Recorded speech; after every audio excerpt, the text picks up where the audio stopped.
teman-teman semua, gimana kabarnya nih? Semoga kalian semua dalam keadaan sehat ya. Sebelum kita memulai podcast starter jadi freelancer, kami mau memperkenalkan dulu nih kami berdua. Siang ini podcast bakal ditemenin saya, Pamela atau panggil aja Pam, dan Om Noval yang kita kenal dengan nickname Komodo. Kebetulan namanya mirip speaker kita hari ini ya, cuman kita panggilnya Komodo aja gitu. Ya, Om Komodo bisa sapa teman-teman dulu mungkin. Terima kasih Kak Pam waktunya. Halo semuanya, kenalin aku Noval aka Komodo. Di sini aku bakal temenin kalian dan Teh Pam di podcast Starter Pack jadi freelancer. Makasih banget buat kalian yang sudah nyempetin waktunya buat datang ke podcast ini. Mungkin itu aja sih Kak Pam dari aku. Oke, itu dia Om Komodo yang kece badai.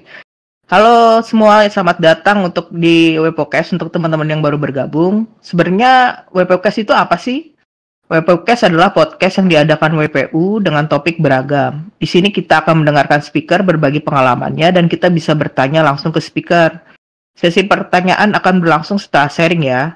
Bagi yang ingin bertanya bisa langsung kirim pertanyaannya di channel Q&A Podcast di atas Webpodcast ini. Nanti pertanyaannya bakal dipilih sama moderator untuk diajukan ke pembicara. Nggak perlu berlama-lama lagi, yuk kita mulai. Sebelumnya izinkan saya berpantun dulu. Sabtu siang di WPU, enaknya sambil minum susu. Jangan galau dan jangan malu, ayo kita tambah ilmu. Nah, udah ada dua speaker kita di sini, Mas Noval Lutfi dan Mas Aryansa Akbar. Yuk kita kenalan dulu. Dari Mas Nau, bisa perkenalan diri dulu dan share background freelance-nya, Mas Nau. Halo teman-teman PPU, makasih atas waktunya. Perkenalkan, nama saya Noval Lutfi, panggil aja Nao. Saya 3D designer sama developer, tinggal di Kabupaten Bandung. Sebenarnya mulai freelance itu sejak di tahun 2013-an ya, waktu STM. Ngerjain beberapa proyekan Pemkot Cimahi, terus ngerjain beberapa tugas-tugas mahasiswa buat desain, presentasi, sama motion design.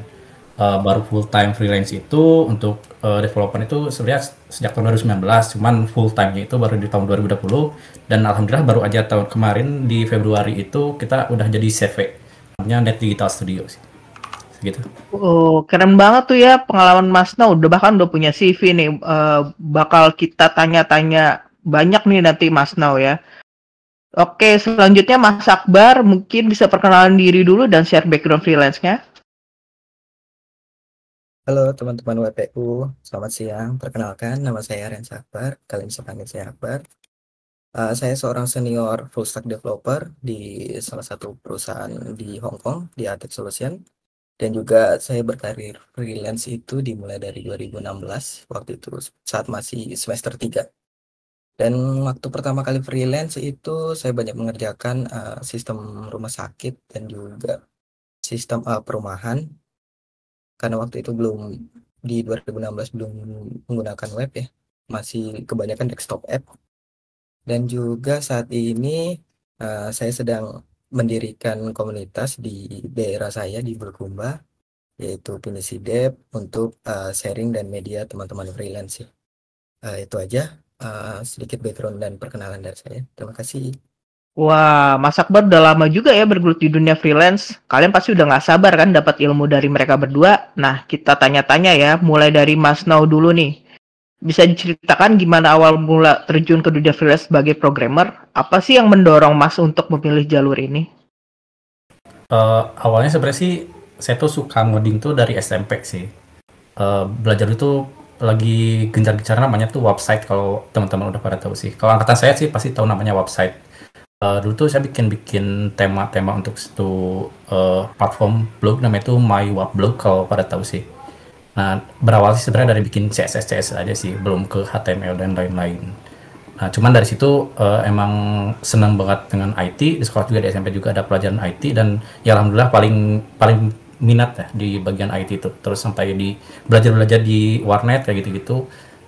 Cuman berhenti untuk belajar programming itu setelah masuk STM. Karena dulu tuh masuk STM pilihan pertama itu RPL. Yang kedua ETKJ, yang ketiga itu yang nggak tahu mau ngapain, ternyata ada namanya itu broadcasting. Tahunya masuknya itu ke broadcasting, tapi ternyata masih agak mirip-mirip sih di broadcasting gitu. Cuman lebih ke desain sama animasi kalau dulu tuh. Nah, cuman dari situ tuh mulai dapat proyekan-proyekan freelance, meskipun cuma untuk desain presentasi kayak gitu-gitu, tapi tetap belajar coding, website dan lain-lain sih. Terus baru mulai terjun lagi codingan itu setelah mau lulus di tahun 2016, baru mulai belajar lagi JavaScript dan lain-lain. Tapi udah tertarik banget sama JavaScript dan mulai dapat proyekan itu di tahun 2017. Itu proyekan website pertama tuh, bikin website namanya tuh Freelink. Kalau sekarang gak tahu sekarang perusahaannya masih ada atau enggak sih. Dari situ mulai deh dapat proyekan lagi sambil kerja, proyekan WordPress kalau dulu masih belum banyak bikin web app, dan mulai banyak web app itu di tahun 2018 sih mungkin. Jadi waktu itu bikin dulu sebuah web app untuk perusahaan di tempat saya kerja. Terus sama si orang yang ngerjain itu diajak tuh setelah di luar jam kerja itu diajak untuk ngerjain proyek-proyekan di luar kerjaan gitu. Nah dari situ ngerjain proyekan freelance bareng mereka. Nah akhirnya mulai terjun freelance itu di tahun 2019, sambil freelance juga di tempat saya kerja. Jadi saya kerja tuh awalnya full time, terus akhirnya jadi freelance. Nah karena di tempat kerja itu jadi freelance, nah saya ngerjain proyekan luar tuh mulai banyak tuh di tahun 2019, dan keluar dari tempat kerja full time di tahun 2020. Nah baru dapat proyekan. Alhamdulillah tuh pertama dapat proyekan itu bikin LMS, custom LMS kalau sekarang masih ada sih, namanya itu Kewirausahaan, yang punya itu dosen SBM ITB. Nah dari situ alhamdulillah dapat channel ke luar negeri, ke Korea. Nah itu proyekan kedua itu setelah full time freelance itu dapat proyekan di Korea. Nama perusahaannya itu Bori Incorporation. Saya lupa sih tempatnya di mana, cuman ada di Korea, di daerah dekat-dekat Seoul sih. Dari situ mulai dapat proyekan lagi. Ya alhamdulillah kebanyakan ternyata rezekinya itu kebanyakan dari luar. Dari Korea itu mulai merambat ke saya lupa namanya itu ya, Serbia atau Siberia ya, Serbia kalau salah. Dari Serbia terus dapat proyekan lagi dari Dubai. Yang paling banyak sebenarnya tetap di Korea sih, dan akhirnya sampai sekarang itu sudah dapat proyekan dari Amerika Serikat udah ada, dari India yang sekarang lagi jalan juga ada sih, dari India, dari Australia juga ada sih. Oke.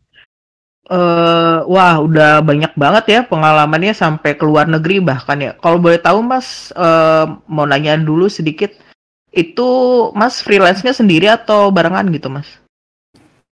Kalau yang di Korea itu kebanyakan saya sendiri. Kecuali kalau untuk proyekan di luar biasanya saya ngerjain sendiri. Kalau proyekan yang di Indo, nah biasanya sama tim sih.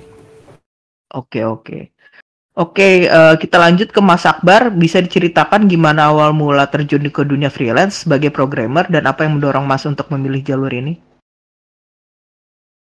Oke, pertama kali terjun itu di tahun 2016. Waktu itu masih semester 3. Sebenarnya nggak punya background IT yang gimana, karena SMK saya jurusan geologi pertambangan ya. Kemudian saya coba ambil beda jurusan waktu itu kuliahnya. Saya ambil sistem informasi, dan semester 3 itu dapat tawaran nih dari salah satu dosen di kampus saya. Mau nggak ngerjain sistem rumah sakit? Harganya segini nih, bisa nggak? Waktu itu sebenarnya baru belajar ngoding sih. Dan juga beraniin aja langsung ambil tek, dan itu juga sama dosen berdua ngerjakan sistem rumah sakit itu, dan akhirnya berhasil. Dari situ saya dan dosen waktu itu banyak ngerjain proyek-proyek berdua awalnya dengan dosen internal saya di kampus, sampai akhirnya di tahun 2017 dan 2018 saya mulai jalankan sendiri. Di situ saya mulai dapat banyak tawaran di LinkedIn khususnya. Saya hampir jarang sih kalau untuk promosi di media sosial ya. Kebanyakan paling dari LinkedIn, dan itu juga dapat tawaran dari luar. Banyak di PM oleh orang-orang luar untuk membuat beberapa produk-produk mereka, mulai dari Cina, kemudian ke Singapura, Australia, dan lain-lain. Kalau di Indonesia sendiri sih lebih ke tim ya. Kebetulan di tahun 2018 itu, waktu itu saya buat tim di Balikpapan, tim freelance waktu itu, dengan beberapa teman-teman mahasiswa, dan kita juga banyak ngerjain juga beberapa proyek lokal seperti di sekolahan dan yang lain. Cuma Yang jadi kendala itu kalau kita nge-project di luar itu ya, itu sering dari sisi time sih, sisi waktu. Jadi di tahun 2018 ke 19 saya coba fokus di Indonesia dulu. Sampai akhirnya selesai akhir 2019 masuk ke 2020. Saya mulai coba open lagi untuk di luar LinkedIn saya. Akhirnya diterima di salah satu perusahaan di Hong Kong, dan di situ saya bekerja full time. Di situ enaknya bedanya yang menjadikan full time dan freelance-nya itu adalah ya, kalau di luar itu banyak ilmu baru yang bisa kita dapatkan, apalagi kalau berkolaborasi sama teman-teman di luar. Dan dari situ akhirnya setelah mendapatkan ilmu itu, saya coba nih sharing ke lokal kota saya di Bulukumba, dan disitulah saya coba dirikan Pinisi Dep di tahun 2021 sih. Nah, itu sih rentan perjalanan saya dari awal mulai berkarir freelance sampai sekarang sih. Wah, ini menarik nih. Mas Akbar dapat freelance-nya pertama kali waktu kuliah Mas ya, dari dosen berarti ya? Iya benar, semester 3 waktu itu bahkan belum pernah belajar programming sama sekali tuh. Baru Nah, ini nyentuh Hello World. Nah, ini mungkin pelajaran buat teman-teman kalau misalnya kuliah tuh nggak cuma belajar aja gitu sama dosen, bisa juga kita kolaborasi sama dosennya dapat proyekan. Terus tadi juga menarik juga nih Mas Akbar ini di reach-nya sama orang luar justru dari LinkedIn ya Mas ya. Nah, itu mungkin ada tips dan triknya mungkin Mas untuk LinkedIn gitu. Apa sih bedanya? Kita kebetulan saya nggak pernah ya di reach untuk freelance gitu. Nah, ini apa yang membuat LinkedIn Mas Akbar tuh beda dan bisa di reach sama orang klien gitu? Yang pertama sih portfolio ya, portfolio yang kita buat khususnya profesional itu harus wajib dicantumkan di LinkedIn-nya. Kemudian connection kalau bisa diperbanyak, ruang lingkupnya itu sesuai dengan passion kita atau kemampuan dari yang kita expertkan gitu. Dan juga komunikasi sih Mbak. Oke.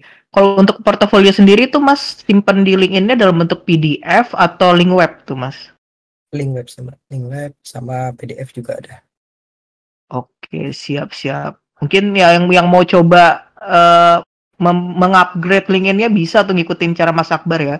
Siapa tahu di reach untuk dari klien gitu. Oke, selanjutnya kita mau tahu nih, kan sebagai pemula di freelance nih, yang apalagi yang baru-baru banget freelance, kita tuh nggak tahu proyek yang mana yang beneran sama proyek bodong yang mungkin cuma scam yang berbahaya gitu ya. Untuk itu gimana sih cara kita untuk menemukan dan memilih proyek yang tepat supaya tidak tertipu dengan proyek bodong? Nah, mungkin bisa di-share juga pengalamannya kalau misalnya ternyata pernah ketipu lah dengan proyek itu atau gimana, dan gimana caranya untuk tidak tertipu lagi di kemudian hari. Nah, itu mungkin bisa di-share mungkin dari Mas Nau dulu. Halo, sorry, mau cek dulu suaranya. Teman-teman ada guys suaranya? Tadi katanya nggak ada suaranya. Di saya sih ada nih. Gimana teman-teman? Teman-teman katanya ada sih, nggak ada sih tadi. Tapi ini aman ya? Coba kita cek. Aman katanya, kata anak-anak aman. Oke. Sorry, tadi gimana pertanyaannya tadi? Jadi proyek yang gimana ya? Iya, proyek yang bodong gitu Mas. Kadang-kadang kan suka ada yang bilang ya, kalau dari luar negeri misalnya contoh maaf nih, kayak dari India atau negara-negara lain gitu, kadang-kadang ada proyek yang dia cuma minta kita ngerjain di awal terus ditinggal gitu. Nah, untuk tahu proyek mana yang beneran sama proyek yang bodong tuh gimana sih bedainnya gitu Mas? Oke. Nah, sebenarnya untuk masalah proyek bodong atau enggak, kita pertama harus selain si klien itu ngelihat kita portfolio kita juga harus ngelihat dulu mereka sih, stalking dulu Instagram mereka, website mereka kayak gitu. Kita harus lihat dulu apakah mereka benar-benar sebuah perusahaan yang benar kah atau gimana gitu. Itu pertama.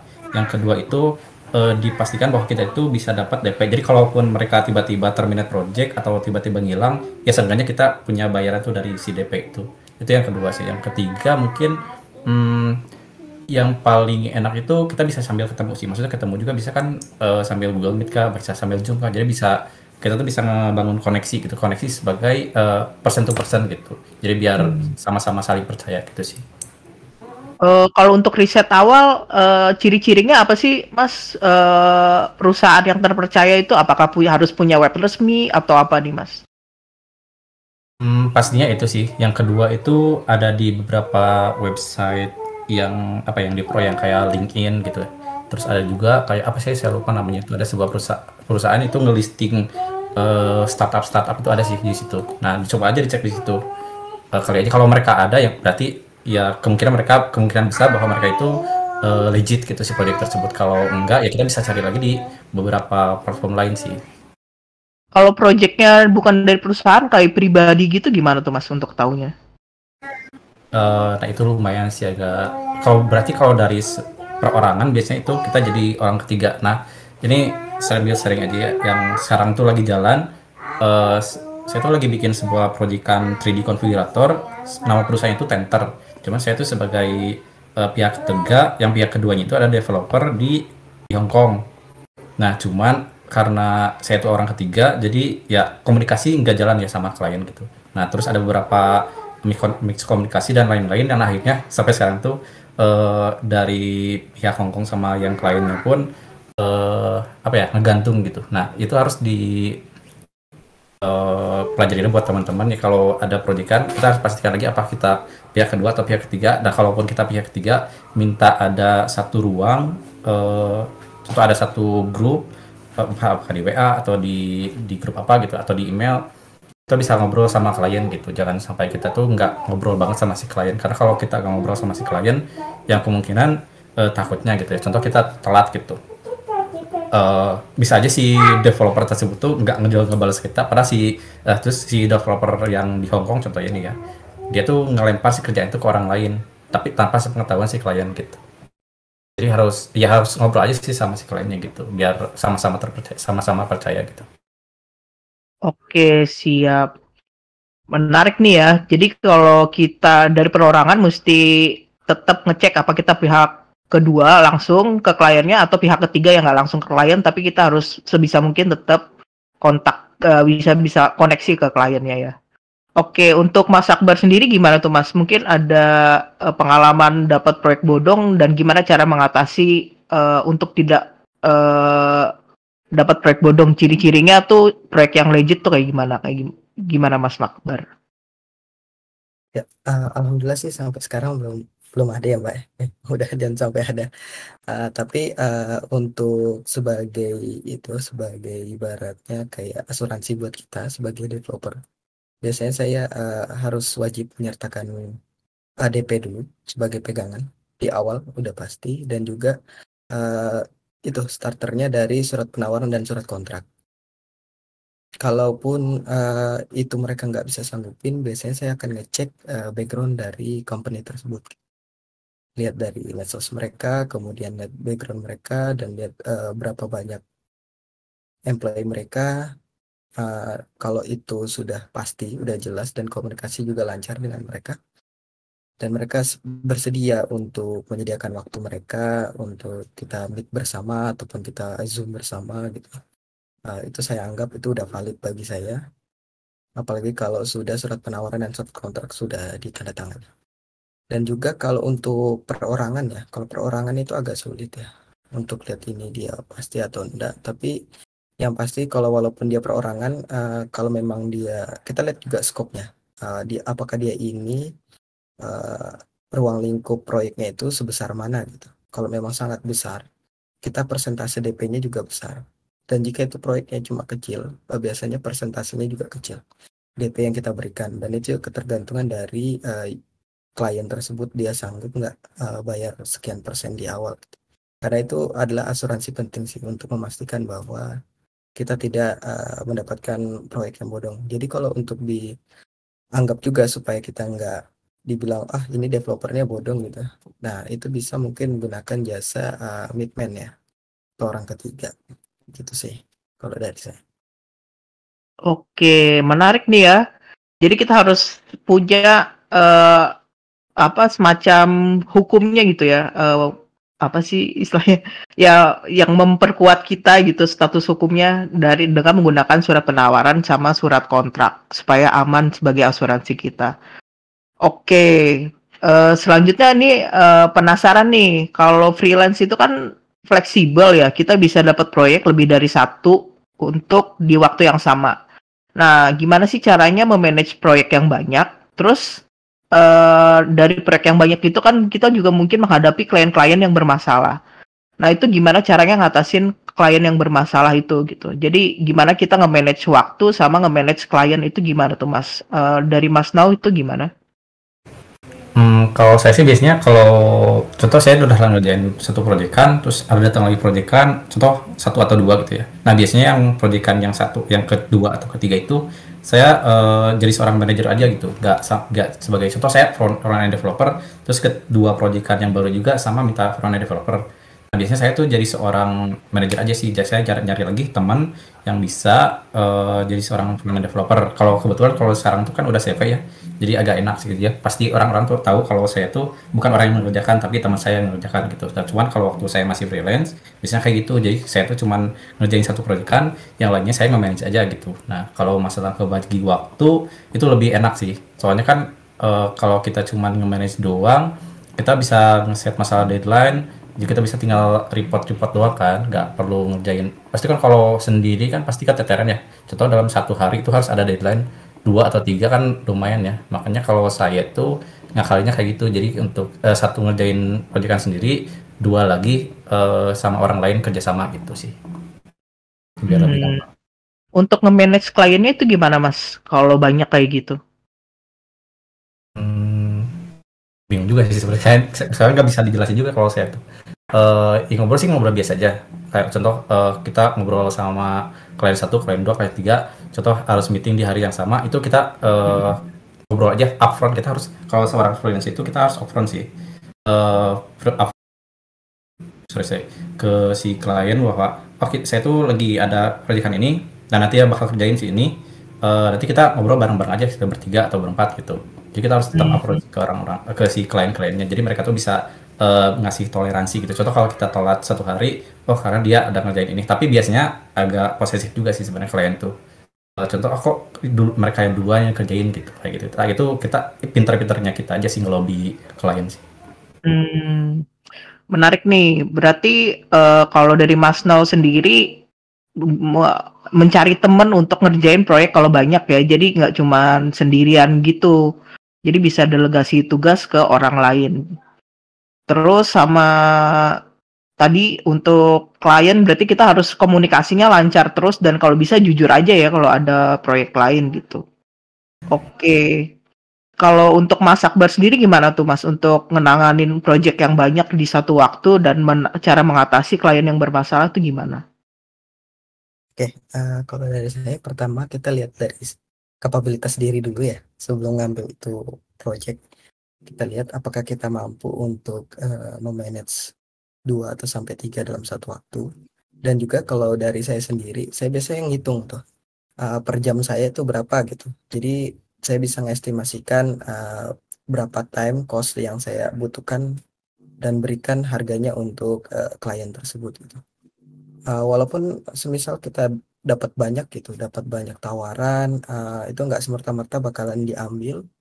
Itu saya cek dulu kapabilitas, cek jadwal juga karena kebetulan sambil full time, apakah cocok, dan jika dirasa cocok dan juga project tersebut sangat baik untuk prospeknya ke depan, itu biasanya walaupun sudah overload, saya lebih ke cari tim dulu atau buat tim kecil-kecilan, dan tim itu dijelaskan nih mulai dari skema pembayaran dan juga kliennya itu seperti apa dan tantangannya apa, teknologi dan sebagainya yang digunakan itu apa, dan baru dijalankan.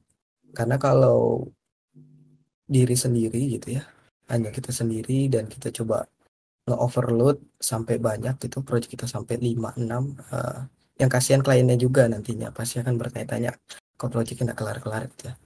Dan juga untuk ngatasin klien ya, kalau ada yang bermasalah itu lebih ke komunikasi sih. Komunikasi kita harus baik, dan juga kalau bisa selain tim developer, kita harus ada, kalau buat tim ya, buat tim kecil, sarannya itu harus ada tim bisnis juga. yang bisa komunikasi. Kalau kita tahu bahwa oh iya kapabilitas diriku ini nggak sanggup nih untuk komunikasi yang baik ke klien, ya udah kita cari teman yang bisa komunikasinya baik dari sisi bisnis dan komunikasi sih dari Oke. saya. Siap, berarti sama nih sama Mas Nau ya, Mas Akbar tuh kurang lebih. Jadi nggak sendiri loh kita kerja jadi freelance itu, perlu tim juga. Jadi jangan mentang-mentang kayak solo gitu, akhirnya going solo terus. Ternyata nggak. Apalagi kalau untuk project banyak, kita justru dituntut untuk bisa teamwork juga dengan orang lain gitu. Oke. Untuk platform ini, Mas ini pernah jualan jasa freelance di mana aja ya? Apa pernah coba kayak Fiverr, Upwork, atau langsung dari dapat klien langsung? Nah, terus bedanya dari platform-platform freelance itu apa aja ya? Dari Mas Now mungkin bisa di-share? Kebetulan saya nggak pernah dapat project yang dari platform sih. Pernah nyobain maksudnya kayak bidding, terus membuat gigi juga di Upwork, cuman di Fiverr, tapi nggak ada yang nyangkut. Makanya saya mendingan cold marketing aja. Jadi saya nawarin secara lewat email, lewat telepon atau gimana gitu, atau enggak saya lewat teman-teman gitu. Jadi nggak pernah sih dapat proyekan-proyekan dari platform-platform kayak gitu.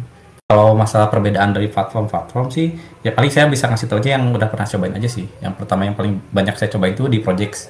Di project itu ya kita cuman tinggal bidding project, ngasih tahu kita itu bisa apa, apakah kita bisa ngerjain proyekan tersebut, dan lain-lain. Sama di Freelancer juga sama sih kayak gitu. Cuman kalau untuk yang lain, yang di luar negeri saya nggak tahu sih, belum pernah nyobain. Oke. Berarti menarik juga nih ada soal code marketing ya tadi. Berarti kalau code marketing tuh lebih kayak jemput bola ya Mas ya? Jadi kita harus bukan jemput bola sih, kita yang ngelempar bola ke banyak orang sih. Yang dapat ke kita yang mungkin 0 atau nggak 1. Oh, oke.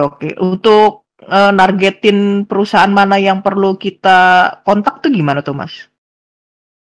Kalau saya sih sempat mempelajari ini ya, yang pernah saya share juga sih di channel freelance di WPU, itu ada satu playlist dari Webflow, itu namanya tuh Freelancing Journey. Nah di situ dia ngejelasin, ngeliatin gimana caranya kita dapetin proyek yang pertama. Itu pertama ngeliat dulu orang-orang di sekitar, atau enggak lingkungan yang apa ya, yang kita bisa gitu. Contoh saya bisa di industri fashion nih. Nah saya nyari-nyari tuh si perusahaan-perusahaan yang mungkin punya butuh jasa saya.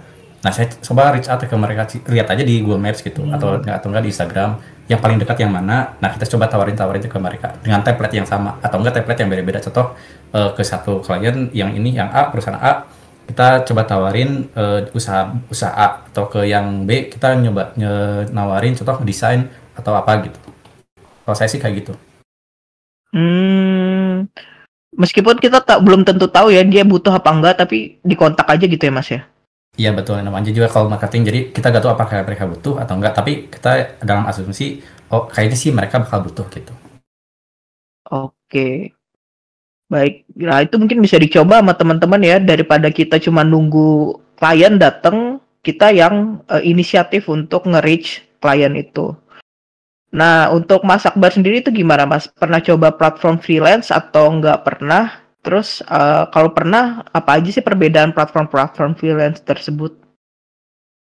Ya, kalau dulu sih pernah sih, Freelancer ya waktu itu. Pertama kali pernah dapat waktu itu project dari situ, cuma nggak terlalu gede sih. So, di tahun 2016 ya. Cuma platform-platform seperti itu ya kurangnya ya kalau menurutku ya, karena kita bersaingnya banyak gitu ya. Apalagi sama yang udah lama-lama gitu, veteran gitu, agak sulit melihat dia showcase-nya udah banyak banget gitu. Jadi saran untuk teman-teman yang baru mau mulai banget, itu coba di ruang lingkup lokalnya ya, skupnya dulu, misal di kampus gitu ya. Yang buat mahasiswa, kalau yang ada sambil kerja walaupun di luar dari passionnya gitu di suatu perusahaan, pasti ada aja teman-teman kantor gitu yang butuhin jasa gitu. Oh, mau buat web kecil-kecilan, ya diambil aja gitu untuk sebagai langkah awal. Karena beberapa platform itu ya, khususnya platform luar kayak Upwork ataupun Fiverr, saya sudah pernah coba sih dulu, dan itu udah berhasil juga sih. Ada beberapa yang dapat klien seperti dari India dan sebagainya gitu. Cuma yang jadi problem dulunya itu adalah rate harganya juga yang menjadi permasalahan rate harga sama time zone. Karena masalah waktu dan juga rate harga walaupun tinggi, tapi karena waktunya itu yang sering tabrakan, karena waktu itu masih jadi mahasiswa ya, agak susah gitu buat nyesuaiinnya dengan jam tidur dan juga dengan jam kerja. Jadi milihnya skop lokal dulu, bisa seperti yang dibilang Om Nao tadi ya, bisa lewat penawaran juga itu baik, ataupun coba share di media sosialnya tuh, media sosial masing-masing di teman-temannya gitu, di ruang lingkupnya yang kecil-kecil dulu. Itu sih kalau dari Oh, saya. Oke, menarik nih ya. Mungkin di awal kita bisa dari platform, tapi dikembangin setelah itu nggak cuma dari platform aja nantinya. Nah, mungkin Mas berdua ini pernah cobain freelance dan full time nih. Apalagi Mas Akbar barengan nih, full time sama freelance. Nah, ini apa aja sih kelebihan dan kekurangan dari freelance dan full time? Terus kalau diminta pilih, kalian tuh milih freelance atau full time? Coba dari Mas Nau gimana? Eh, tergantung sih, tergantung kondisi. Kalau teman-teman contoh masih baru mulai-mulai, freelance itu bagus-bagus aja sih sebenarnya. Cuman kalau saya alhamdulillah udah berkeluarga, sebenarnya freelance itu baik ke baik. Bagusnya tuh sebenarnya full time. Kalau berani baru full time freelance gitu. Nah kalau nggak berani, mendingan full time kerja aja gitu. Mesti kerja di sebuah perusahaan. Meskipun kerja sambil perusahaan kan kita bisa ngobrol sama HRD atau yang lain, kita bisa dealing masalah. Oke, saya pengen punya kerjaan freelance juga gitu. Terus soalnya saya udah punya tunggangan banyak gitu, bisa ngobrol kayak gitu ke HRD atau kalau dekat sama ownernya ya ngobrol ke ownernya. Cuman kalau saya pribadi, saya berani full time freelance itu karena emang duitnya lebih gede sih alhamdulillah waktu itu karena kan emang waktu freelance di tempat kerja yang sebelumnya itu saya udah dapatin proyekan-proyekan yang alhamdulillah reguler tiap bulan ada tuh dari Korea, dan kerjaan itu alhamdulillah uangnya gede gitu dengan tas yang nggak terlalu berat, makanya ya alhamdulillah udah berani aja gitu full time freelance gitu sih kalau saya. Oke. Kalau dari Mas Akbar gimana nih? Apalagi kan Mas Akbar jalanin dua-duanya nih. Nah, itu kelebihan dan kekurangannya apa? Terus kalau jalanin dua-duanya juga konsekuensinya apa aja sih, Mas? Oke, pertama sih full time ya. Kita lihat skop full time ya. Lihat dari ruang lingkupnya dulu. Kalau kebetulan kan saya full time di salah satu perusahaan luar ya.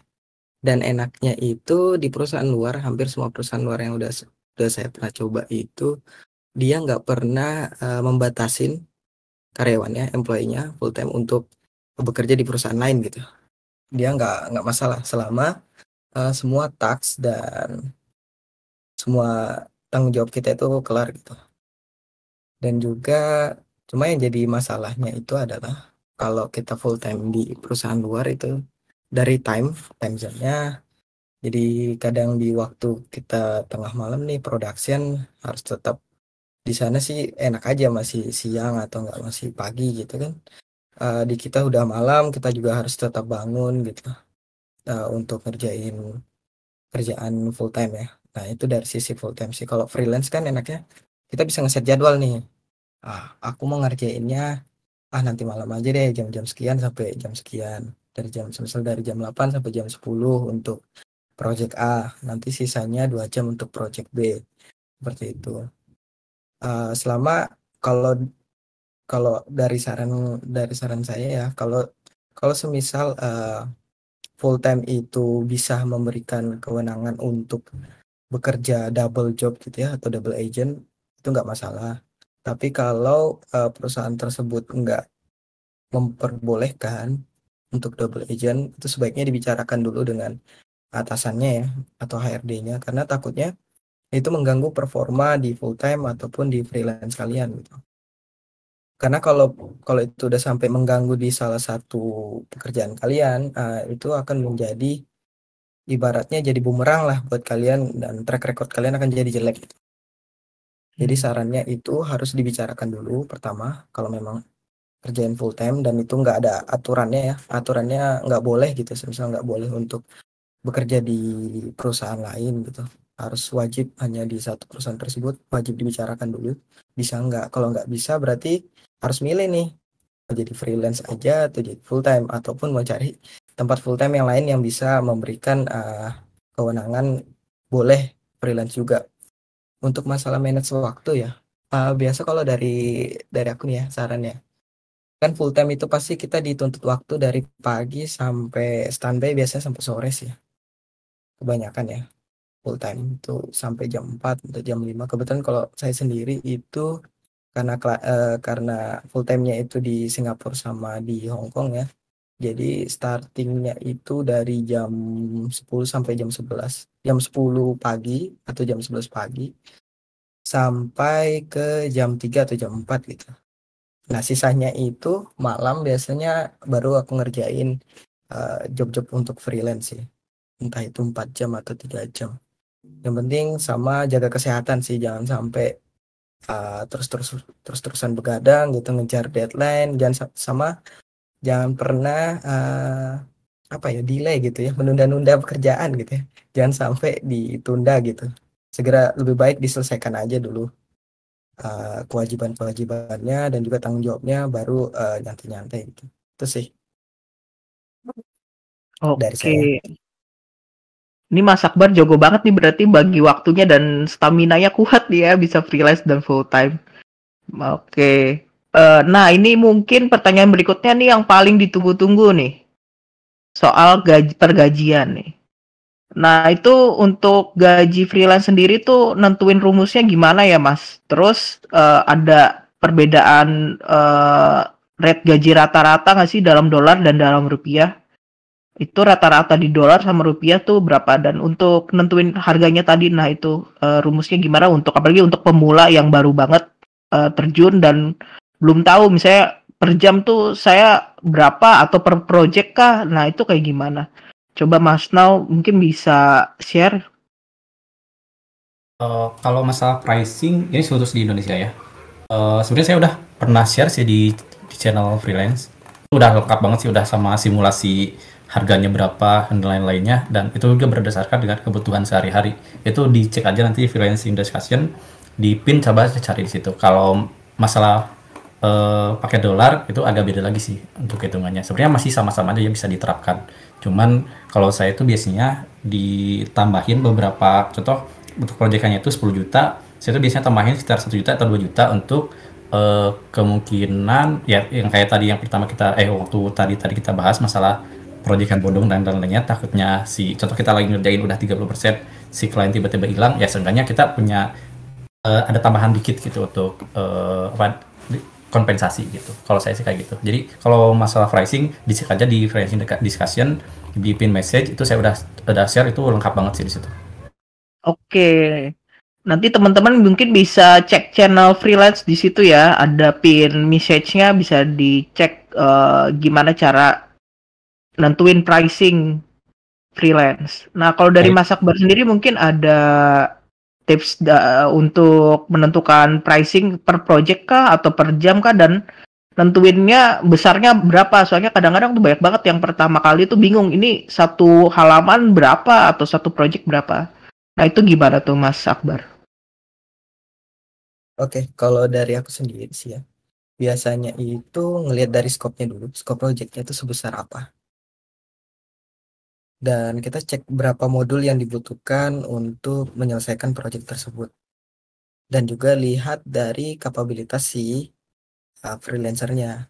Misal saya lihat, oh kapabilitas saya ini sanggup nih untuk mengerjakan ini, saya bisa kerjakan dalam kurun waktu 1-2 bulan semisalnya. Dan itu skopnya juga kecil, itu biasanya saya ratekan per jam diri saya itu berapa dikali hari gitu. Hari saya kerja.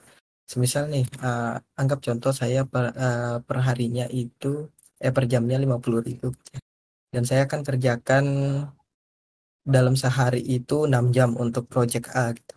Dan itu saya akumulasikan gitu sampai timelinenya semisal 2 bulan 3 bulan. Nah, diakumulasikan, semisal nggak hitung Sabtu Minggu gitu ya, ditotalkan, dan kemudian itu nanti berikan sedikit kompensasi harga untuk yang lain-lain ya, untuk jika terjadi sesuatu hal di luar daripada yang kita mau, dan itu baru diajukan ke klien seperti itu. Kalau untuk rate sendiri ya, khususnya kemarin banyakkan project di luar sih, itu untuk rate dolar ya, Rate dolar itu beda jauh ya sama di Indo khususnya. Karena kebetulan dari standarisasi, kebetulan saya ikut juga di beberapa komunitas ya, seperti komunitas Nest.js yang forum untuk internasional gitu, sama Elixir dan yang lain-lain. Itu rate-nya untuk junior itu sangat berbeda sama rate-rate di Indonesia ya. Jadi perhitungannya itu kita benar-benar ngambil patokannya dari portfolio. Kalau di luar ya, dia ngelihatnya itu dari patokan portfolionya. Seberapa besar skop portfolio kita pertama harus pasti presentasi dulu. Kalau dari pengalaman saya, presentasi dulu sama kliennya.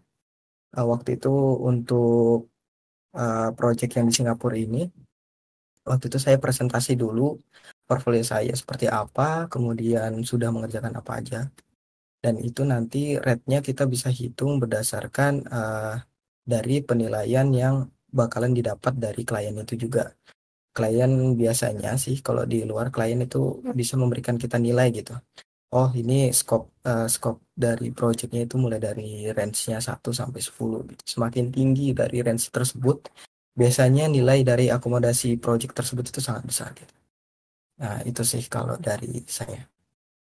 Oke, menarik nih. Berarti nggak harus kita yang ngajuin harga ya Mas Akbar ya. Jadi bisa jadi kliennya kita kayak semacam presentasi dulu, terus klien yang netapin harga begitu Mas ya, atau gimana? Ya benar Mbak. Hampir di luar itu kita harus presentasi dulu sebelum kita penawaran.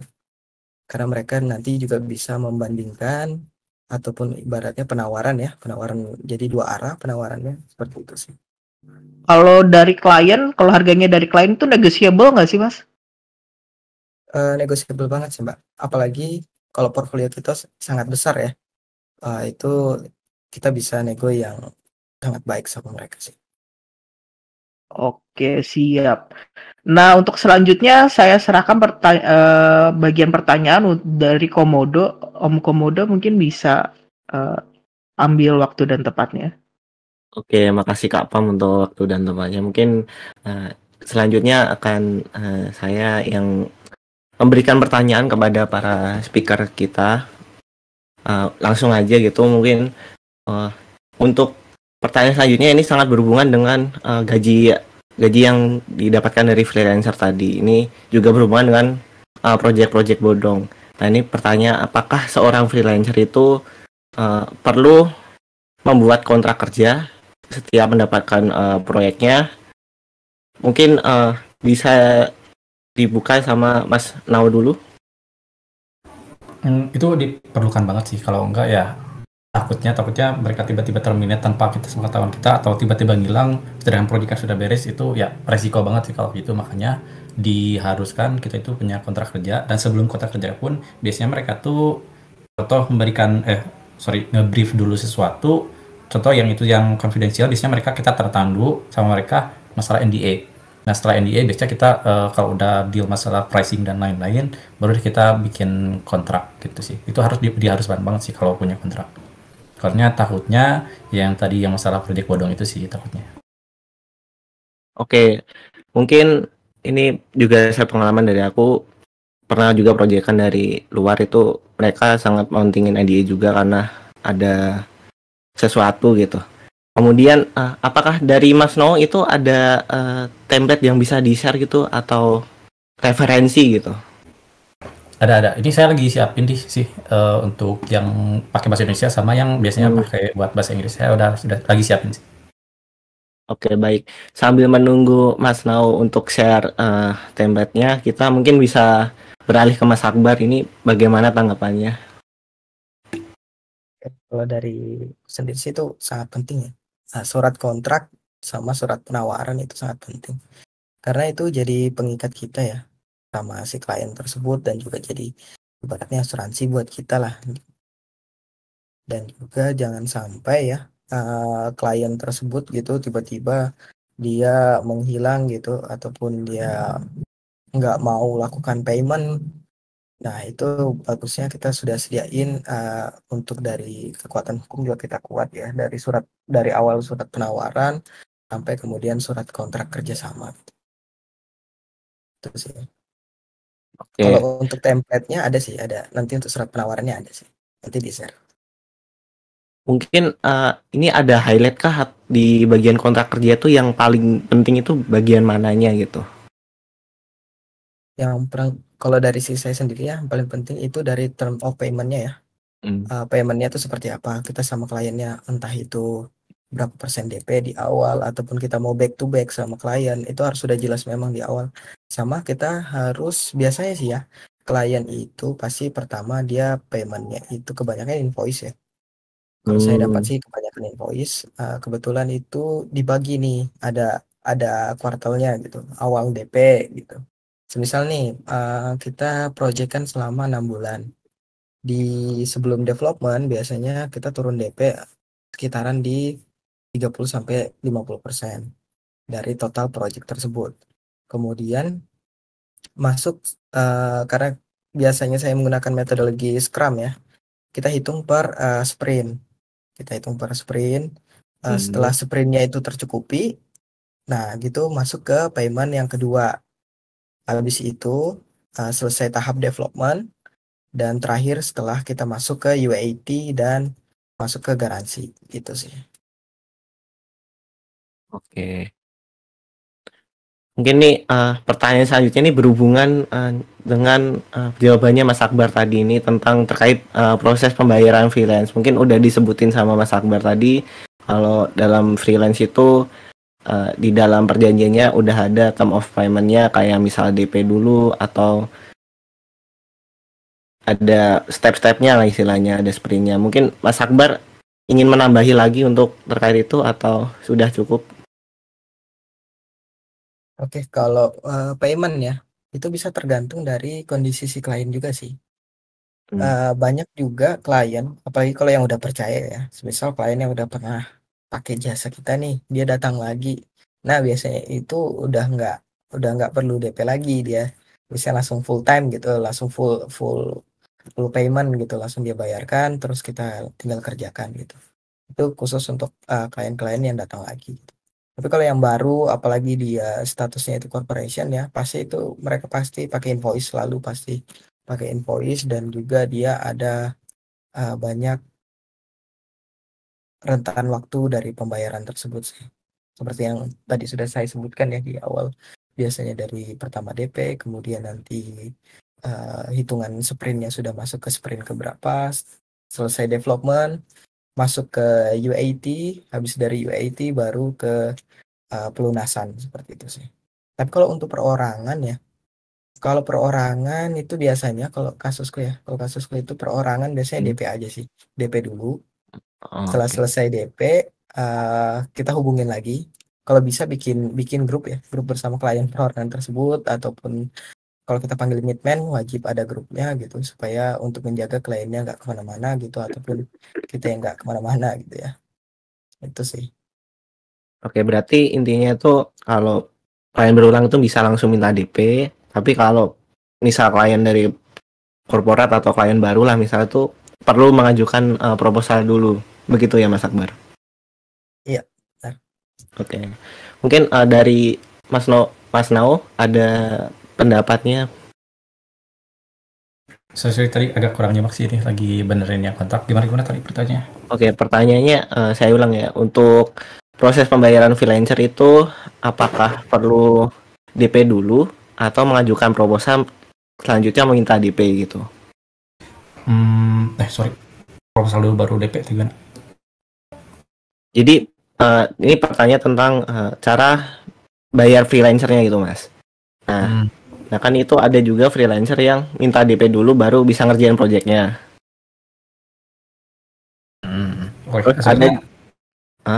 Silakan. Sebenarnya sih DP itu tergantung dari freelancer sih, sebenarnya mereka mau ada DP dulu atau enggak. Cuman kalau saya pribadi, kalau mau ada DP diharuskan dalam satu project diharuskan itu ada DP. Pertama yang sama tadi kayak kita bahas masalah project bodong itu ya, kalau kita ditinggalin sama konsumen, apalagi kalau di luar negeri kan susah tuh. Kalau kita ngajuin court ke luar negeri kan lumayan tuh, malah contoh dapat proyekan 10 juta terus baru dibayar 3 juta, terus si court dari sana berapa gak tahu ya, mungkin bisa sampai 10 juta lebih kali ya. Makanya kalau saya sih diharuskan sih punya DP ya dari dari perusahaannya, apapun dari perusahaan juga sama sih. Kita harus ngajuin DP, kita harus ngomong pahit-pahitnya ke mereka sih. Karena kan kita jasa itu dibangun dengan trust ya. Jadi kalau kita nggak bisa ngebangun sama-sama ngebangun trust, ya gimana gitu. Nah salah satu biar kita bisa trust ke si perusahaannya, kita bahwa si project ini bakal tetap berjalan, ya kita harus punya masalah DP gitu. Dan masalah term of payment pun kita harus sama-sama agree sih di awal-awal tuh. Jadi pertama kita harus ada DP berapa persen. Kalau mereka contoh saya nggak bisa sih kalau DP sekian persen, apakah bisa di contoh dari awalnya 30 jadi 20%, itu kita obrolin lagi aja. Jadi teman-teman kalau mau ada satu proyekan diusahakan itu punya DP. Kalaupun enggak, contoh teman-teman itu dapat proyekan itu dari teman atau dari contoh dari bos sebelumnya, ya nggak apa-apa gitu kalau kita nggak dapat DP gitu. Kalau teman-temannya udah sama-sama percaya, itu sih kalau saya. Oke, berarti balik lagi ke trust, kepercayaan masing-masing antara klien sama workernya gitu. Mungkin kita beralih untuk pertanyaan selanjutnya itu, ini masalah menarik sih, mungkin semua yang pernah nyobain nge-freelance pernah mengalami ini tentang masalah keterlambatan pembayaran nih. Padahal proyeknya udah selesai. Nah itu kira-kira mengatasinya bagaimana, terus cara menanganinya tuh bagaimana? Mungkin dari Mas Nao bisa memberikan pendapat. Gimana ya, kalau masalah keterlambatan pembayaran sih sebisa mungkin kita ajukan di pertama sih kita harus dari kita dulu ya, di bawah kita itu udah melengkapi semua tas dan juga deadline pun kita sudah memenuhi gitu, nggak sampai telat atau nggak ada yang terkurang, ada yang kurang-kurang gitu. Kita harus penuhi dulu semua itu biar kita bisa memaksa si klien itu untuk memberikan pembayaran atau nggak melakukan payment gitu. Kalau enggak ya kita bakal malu sendiri, contoh ini aja masih belum gitu, gimana kita mau bayar gitu, takutnya gitu. Kalau mereka malah balikin omongan kita gitu, takutnya itu.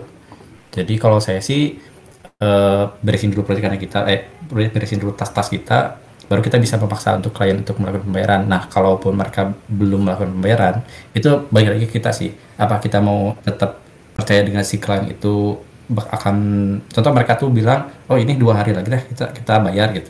Nah apakah kita mau menunggu 2 hari itu untuk melakukan kerjaan atau enggak kita mau tetap lanjut gitu. Itu gimana, balik lagi ke diri kita sendiri sih, apakah kita tetap percaya sama mereka atau enggak. Kalau saya pribadi sih biasanya saya tetap kerjain aja dulu sampai akhirnya, contoh 2 hari tersebut itu belum ada pembayaran, ya biasanya saya stop dulu sih pekerjaannya sampai dapat pembayaran, contoh yang kedua atau ketiga gitu.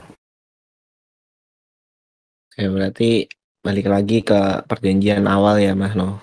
Gimana perjanjiannya untuk masalah payment, kalau terlewat mungkin bisa pekerjaan dihentikan gitu.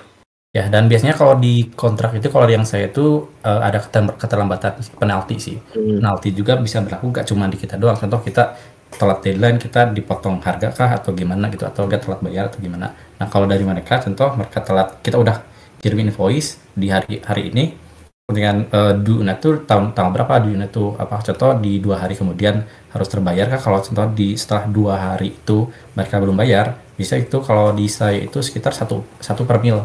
Jadi contoh 0,001% dari total project itu dibebankan ke mereka sebagai penalti gitu. Jadi mereka harus nambah sekian persen gitu.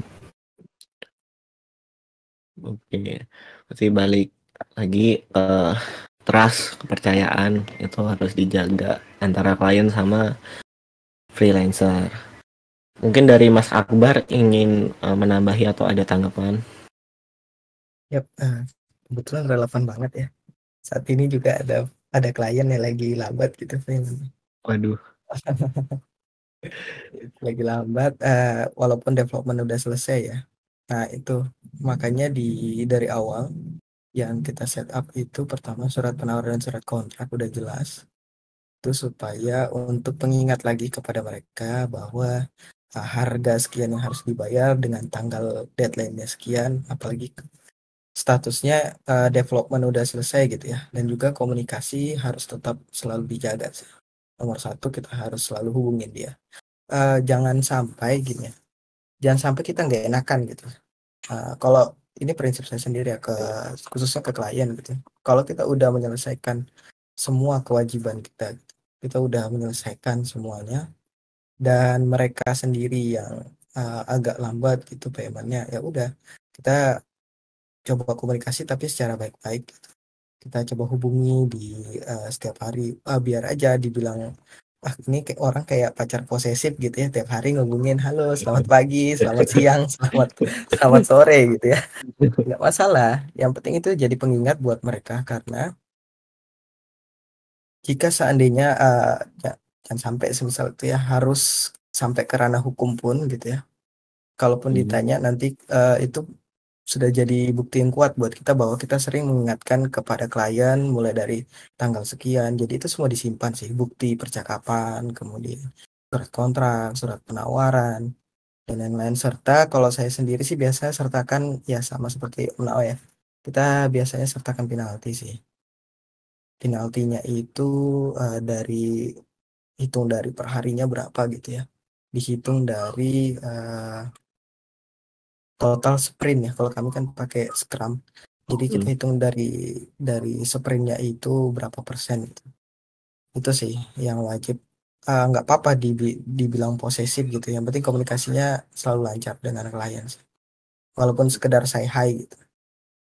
Oke, berarti intinya dari Mas Akbar itu tetap komunikasi dengan kliennya walaupun ya seperti dibilang tadi pacar posesif. Terus untuk ini apa namanya tadi, pembayaran yang telat tadi itu balik lagi ya, kita berpegangan pada kontrak. Nah ini buat teman-teman sekalian nih bisa diperhatikan dalam nge-freelance atau proyekan itu, kontrak itu sangat penting karena ini menjadi pegangan kita dalam menuntut pembayaran maupun definisi of done-nya ya, definisi selesai dari suatu proyek itu. Nah ini mungkin pertanyaan selanjutnya berhubungan banget sama Mas Akbar tadi tentang komunikasi ya. Ini bagaimana cara menjaga hubungan baik dengan klien, baik klien yang lama maupun yang baru. Itu mungkin langsung aja Mas Akbar.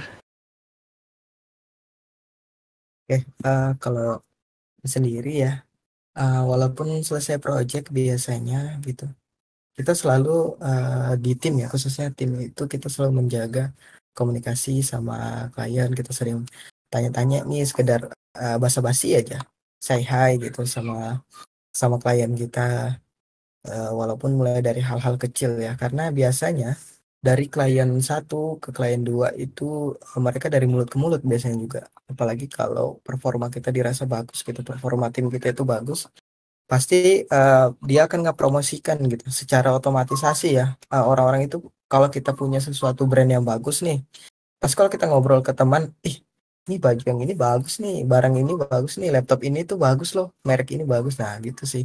Jadi sarannya kalaupun selesai project, mau itu projectnya itu mulus jalannya ataupun banyak nyendatnya gitu ya, komunikasi tetap lancar sama dia, karena kita nggak tahu ya sewaktu-waktu, walaupun awalnya mungkin klien ini kita bilang klien ini lambat, bayarnya lambat-lambat gitu ya, dia banyak itunya sih, banyak alasannya untuk payment dan sebagainya, tapi bisa aja sewaktu-waktu di kemudian hari malah dia yang akan rekomendasikan kita ke klien besar lainnya gitu. Jadi tetap dijaga aja komunikasinya, walaupun kita sejengkel apapun sama klien tersebut ya, mau kita marah gitu, kita tetap bersikap baik, komunikasi yang baik. Itu sih. Oke, makasih. Mungkin dari Mas Akbar intinya itu adalah kita harus baik. Jadi orang harus baik. Oke, walaupun klien sikapnya begitu, kita harus baik, menjadi orang yang baik gitu. Mungkin dari Mas Nao ada tambahan? Sebenarnya masih yang seperti yang tadi sih. Kalau sama sorry, kalau di masa di kita tuh, kalau kita CV kita tuh harus bisa ngasih after sales sih. Jadi kita bisa sambil kita ngasih maintenance atau kita sambil nanya-nanya, proyekan kemarin gimana tuh gitu. Kita sambil nanya sih, takutnya tuh contoh proyekan yang kita buat tuh, aplikasi yang kita buat ternyata nggak dipakai sama mereka atau gimana. Nah kalau sampai mereka nggak dipakai, nah kita bisa tanya lagi tuh apakah ada masalah lagi kah atau gimana, atau harus ada pembaruan, harus ada pembaikan. Nah itu bisa aja dapat proyekan lagi gitu dari situ, proyekan yang sama gitu ya. Nah makanya yang paling diharuskan itu yang tadi sih, komunikasi. Meskipun saya juga untuk sekarang kadang masih susah sih untuk membangun komunikasi, apalagi sama klien-klien yang udah lama, apalagi kalau klien yang udah lama tuh yang ya berakhirnya tuh dengan kurang baik gitu. Coba aja dulu, tanya aja dulu gitu. Ngobrol lagi, tanya lagi apakah proyekannya aman atau enggak gitu, aplikasinya jalan atau enggak, apalagi usahanya mereka jalan atau enggak gitu sih. Oke, mungkin nih pertanyaan saya ini mengenai kehidupan freelancer itu kan, karena kita tahu freelancer tuh 1 kali 24 jam harus on terus ya, siap call klien gitu. Mungkin ada tips dari Mas Nau buat teman-teman freelancer itu. Kalau saya pribadi kayaknya masih belum bisa kayak gitu sih. Soalnya saya pribadi pun masih gak bisa ngatur waktu sesuai dengan apa ya, ideal ya. Soalnya saya juga masih ngerjain sampai jam 3 subuh gitu. Bangun-bangun jam 8 gitu. Itu masih sampai sekarang pun masih kayak gitu. Bahkan kemarin pun saya bangun sekitar jam 3-an gitu. Tidur sampai jam 3-an gitu. Soalnya permasalahan itu balik lagi ke yang tadi sih, yang awal-awal, apakah kita sanggup untuk ngedapetin proyek tersebut, ataukah kita sanggup ngerjain proyek tersebut. Itu kita harus ngukur dari situ sih. Contoh, kalau kita pengen hidup teratur, ya kita kerjain sebisanya gitu, dapatnya sebisanya. Cuman kalau kita butuh banget, ya kita harus bisa ngorbanin masalah waktu sih, masalah tidur atau gimana itu, kesehatan, tapi tetap kita harus jaga sih. Itu. Cuman kalau masalah manage apakah work life balance itu lumayan tricky sih untuk dilakuin, karena kadang yang kita jadiin prioritas itu kan, meskipun tetap live, tetap aja kalau kita nggak kerja nggak dapat duit kan gimana gitu.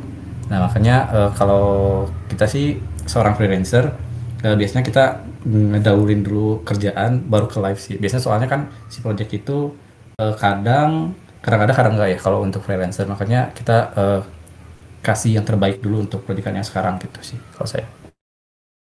Oke, mungkin dari Mas Akbar ada tambahan? Oke, kalau saya sih karena full time juga ya, sambil full time sambil freelancer, itu jadinya pertama itu harus ditentuin schedule sih. Misal, hari Senin sampai Jumat nih, karena full time gitu ya. Jadi udah tahu jam kerja kita itu dari jam berapa ke jam berapa, jadi itu fokus. Kalau bisa jangan pernah buka lagi untuk task ataupun project freelance dulu, fokus dulu di kerjaan utama gitu. Nah, ketika jamnya sudah berganti, nah itu kita tetapkan lagi untuk tujuan kita. Kita mau nyantai di awal atau kita mau kejar-kejaran sama deadline gitu ya. Nah, biasanya di situ saya mikir dulu tuh. Oh, kalau mau nyantai di awal berarti beberapa job ini harus dikerjakan terdahulu ya. Jadi kebanyakan itu pasti ngepotong waktu libur di hari Sabtu sih kebanyakan. Karena di hari Sabtu karena kerjaan full time juga libur. Nah, di situ waktunya saya nge-push ya. Nge-push yang penting jangan push rank ya. Jadi kalian push itu ya, push kerjaan freelance kalian, misal setup timer nih. Oh ya, aku akan kerja dari jam 7 sampai jam 2 gitu. Atau enggak jam 8 bangun, jam 9 bangun, setup sampai jam 5 sore gitu. Kalaupun sudah terbiasa kerja malam gitu ya. Kalau memang biasanya enakan ngoding malam lah. Kalau memang biasaan ngoding malam, ya udah siangnya atau enggak paginya itu setup tidur dulu beberapa jam gitu ya. Baru malamnya mulai nih polanya. Tapi kalau sudah terlanjur pola malam, jangan lagi berubah ke pola siang gitu. Ataupun sebaliknya, kalau udah polanya siang, jangan lagi ke pola malam. Karena itu benar-benar ngeganggu kesehatan ya. Soalnya kasus aku udah pernah berapa kali masuk rumah sakit ya gara-gara itu. Gara-gara dulu awalnya belum pernah ngatur ya. Karena masih ibaratnya tubuh itu masih kaget gitu ya. Karena full time juga, sudah di full time banyak lumayan waktu itu. Karena saya masih entry level ya. Waktu itu awalnya masih junior, jadinya itu banyak task tuh dikasih sama senior-senior. Sekarang sih alhamdulillahnya pas sudah naik ke rank senior ya, jadinya udah aman gitu. Enak sudah, jadinya kita bisa ngatur gitu full time-nya berapa jam pagi gitu. Nanti di hari Sabtu fokus ke freelance dari jam berapa, misal dari jam 7 sampai sore. Yang penting kalau kita tim, apalagi khususnya tim ya. Kalau kita tim itu pembagian tasknya itu harus jelas sih. Dan memang dari awal untuk supaya work life kita itu juga bagus, dari awal development itu metodologi projectnya itu udah diterapkan gitu. Jadi segala sesuatu seperti real life-nya itu nggak terganggu, harus terpotong sama waktu kerjaan itu sih. Terima kasih Mas Akbar. Jadi take away-nya dari work life balance freelancer ini adalah nomor 1 adalah kesehatan, nomor 2 adalah kehidupan bersama keluarga, itu pentingnya guys. Mungkin ini pertanyaan penutup dari saya. Itu mungkin dari Mas Nao atau Mas Akbar ada tips and trick yang bisa teman-teman semua terapkan dalam memulai freelance kah? Mungkin dari Mas Nao dulu. Kayaknya lanjut ke Kang Akbar dulu deh. Saya coba terakhir. Oke. Mungkin Mas Akbar bisa duluan deh. Oke, kalau dari aku sendiri ya, biasanya itu kalau teman-teman tuh biasanya banyak yang bilang soft skill dulu. Kalau aku enggak sih, kalau dari aku itu harus hard skillnya dulu ya. Hard skillnya udah bagus gitu. Nggak perlu misal kita jadi web developer gitu ya, freelance web developer, yang nggak harus kamu harus hafalin seluruh sintak gitu. Misal kamu suka PHP, kamu hafalin semua sintak PHP ya, ataupun kamu suka JavaScript, hafalin semua sintak JavaScript ya, enggak juga. Yang penting kamu paham fundamentalnya, hard skillmu sudah oke, baru masuk ke ranah soft skill yang lain yang seperti komunikasi dan yang lain. Kalau memang kita rasa soft skill kita nih, komunikasi ini nggak baik, wah aku kurang mampu nih, aku orangnya nggak bisa nih bicara di depan umum, aku nggak bisa nih presentasi, aku nih nggak tahu nih cara ngitung bisnisnya, ya udah cari partner. Ya, berarti tips yang pertama itu cari partner. Tips pertama itu hard skill, yang kedua itu cari partner. Lihat kapabilitas diri kita ya, lihat kapabilitas diri kita. Oh, aku mampunya kemampuanku itu adalah di bidang A gitu, di bidang B. Berarti aku untuk nutupin celah yang lain itu aku membutuhkan partner gitu ya. Carilah partner yang udah dipercaya gitu, bisa teman sekelas pas kuliah ataupun teman kerjaan dan sebagainya ya. Dan yang ketiga itu baru masuk ke ranah kalau sudah semuanya udah punya tim ya, udah punya partner, kemudian hard skill sudah oke. Yang ketiga itu portfolionya mulai dibenahi gitu ya, semua media-media sosialnya, apalagi seperti LinkedIn kalau memang mau ke ranah luar ya. Rate-nya itu kita ngejar pasarnya ini, oh aku mau nge-freelance itu di luar negeri nih, oh berarti LinkedIn-nya diperbaiki, kemudian skill komunikasi bahasa asingnya itu diperbaiki, dibagusi gitu ya, agar bisa mendapatkan market yang besar gitu. Dan mungkin yang terakhir itu tips terakhir itu ya, siap-siapin kalau overload, semisal kebanyakan project ya, overload itu harus jaga kesehatan sih, selalu kesehatan, dan jangan lupa juga tentang real life-nya sih. Itu sih. Oke, mungkin Mas Naufal mau nambahin.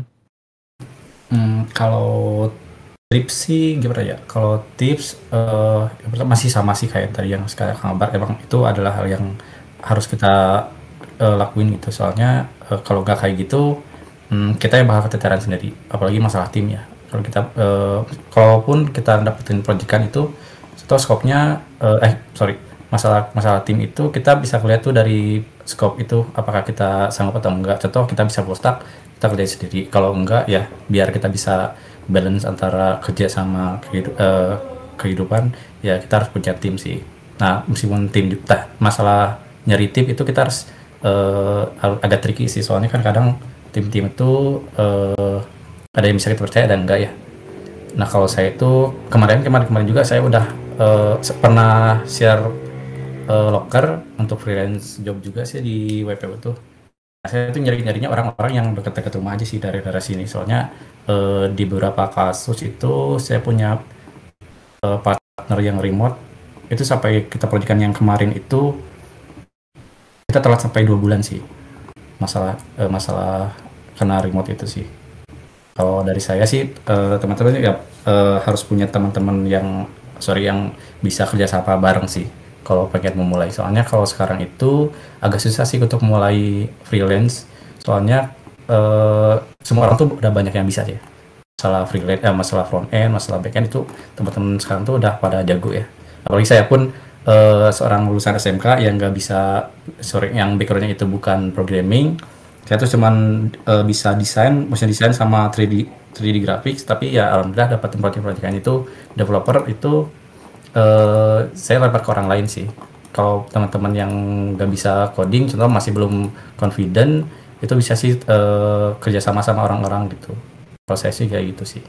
Oh, trik kayaknya sih nggak ada sih, soalnya nggak mungkin bisa di trik sih kalau masalah freelance apalagi bisnis gitu. Kalau mau yang ilegal sih ya bisa. Oke, makasih untuk Mas Akbar sama Mas Nao untuk pendapatnya dan waktunya. Mungkin takeaway dari tips and trick freelancer pemula itu yang pertama mulai dari sekitar dulu, terus cari teman kepercayaan, terutama yang bisa dipercaya banget gitu. Nah itu mungkin buat teman-teman sekalian bisa. Farid mau nambahin dikit lagi ya? Oh iya boleh. Salah tips yang tadi. Ini sebenarnya saya dapetin ilmu-ilmu itu dari YouTube ya. Jadi teman-teman harus tiap hari itu ya nggak cuma ngerja doang gitu. Jadi kita harus sambil nonton YouTube kan. Nonton YouTube itu bukan nonton anime atau apa gitu. Tapi kita harus belajar juga masalah bisnis, karena kalau di freelance itu kita nggak cuma ngerja doang kan.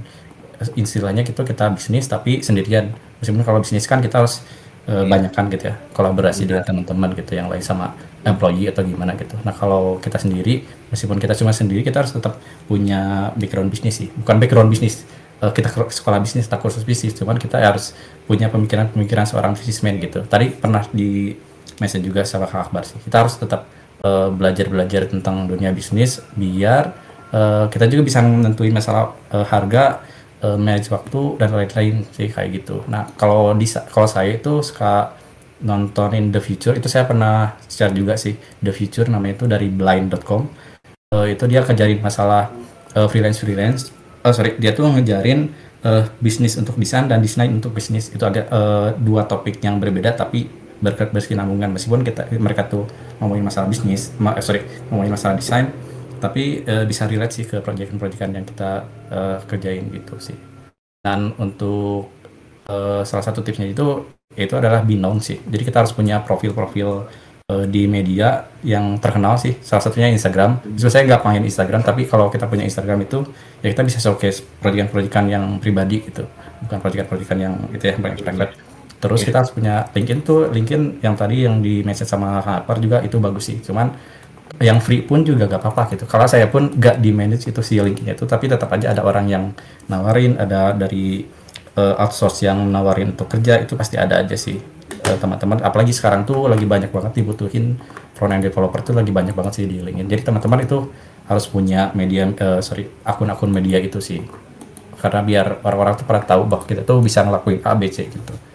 Skill kita tuh pasti harus diliatin gitu. Itu sih. Oh sorry, sama ini sih, ketika kita dapat sebuah proyekan, teman-teman itu pasti bakal dijudge itu dari skill ya, karena kan kita nggak bisa nge-showcase pribadi diri kita sendiri ya secara online gitu. Ya pasti dijudge sama yang perekrut atau enggak yang orang yang jadi freelancer. Itu pasti kita dijudge dulu dari skill, makanya kita harus dari skill dan pengetahuan.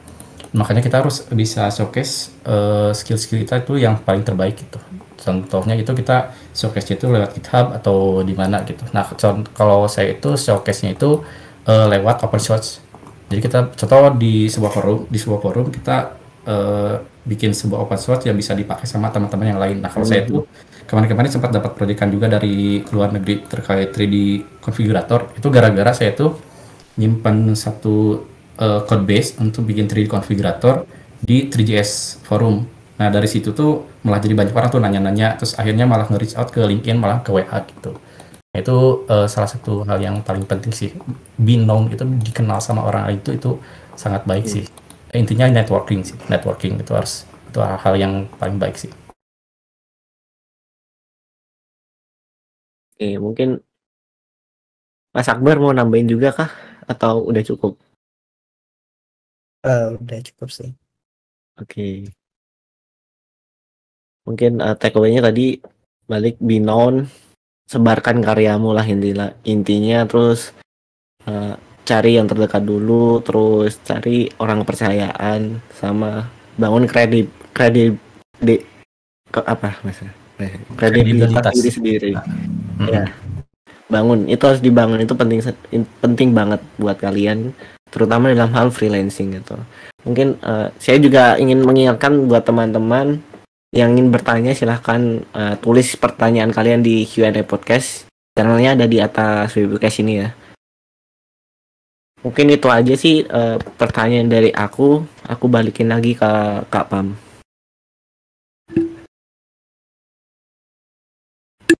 Oke teman-teman, makasih untuk Mas Nau dan Mas Akbar yang udah sharing-sharing. Nah sekarang waktunya untuk Q&A. Udah ada teman-teman nih yang nanyain, bertanya untuk Mas Nau dan Mas Akbar. Ini dari Mark Coding ya. Seberapa penting MOU bagi seorang freelancer? Terus kira-kira poin apa aja yang harus ada jika MOU penting? Nah ini tadi udah sempat dibahas nih sama Mas Nau dan Mas Akbar. Dan Mas Nau ini udah nge-share di speaker media untuk contoh MOU-nya. Jadi bisa langsung cek aja di speaker media ya. Ini pertanyaannya udah dianggap terjawab ya tadi, soalnya udah dijelasin soal kontrak kan ya. Soal kontrak kerja dan penawaran tadi di sharing. Oke lanjut. Ada pertanyaan dari Mas Apin. Saya tertarik menjadi seorang freelancer. Apa saja yang perlu dipelajari sebagai maba jurusan IT tanpa basic IT sehingga menjadi seorang freelancer? Nah ini gimana nih Mas Nau atau Mas Akbar, mungkin ada yang mau jawab. Jadi dia tertarik jadi freelancer tapi dia yang perlu dipelajari sebagai maba jurusan IT tapi dia nggak punya basic IT gitu, tapi pengen jadi freelancer. Nah itu gimana? Oh dari siapa dulu? Boleh Mas Nau. Kalau itu sih sebenarnya agak jadi basic di dunia industri sih. Dari bos-bos saya yang dulu di tempat-tempat kerja yang dulu tuh nerapin percaya bahwa ada 3 hal yang harus kita persiapkan untuk sebelum kerja. Yang pertama itu kita harus nyiapin satu skill.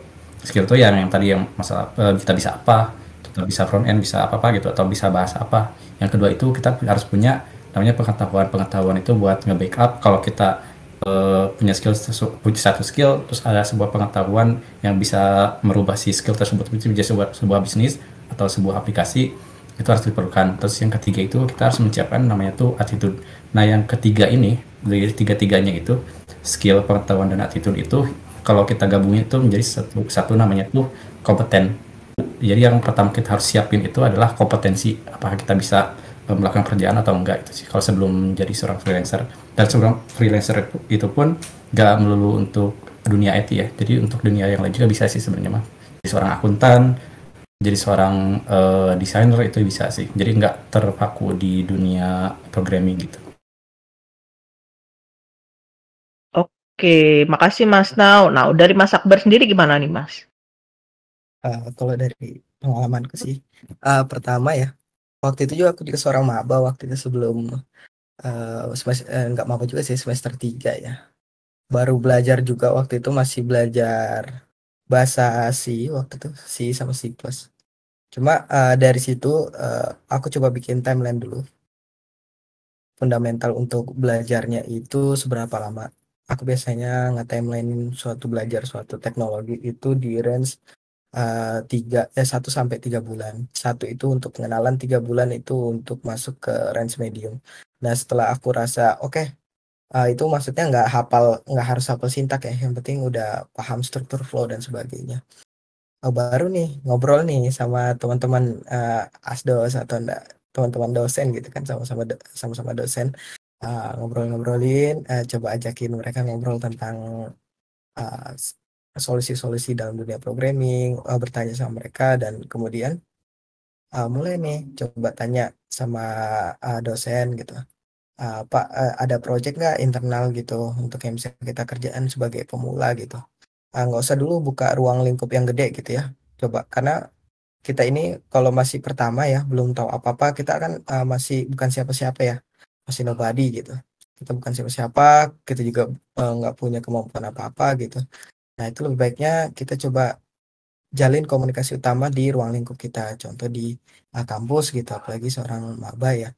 coba deh lihat nih dosen programmingnya yang dirasa itu enak nih didekatin, ngobrol juga enak, bisa diajak diskusi. Nah, mulai dari situ nanti akan open sendirinya gitu ya.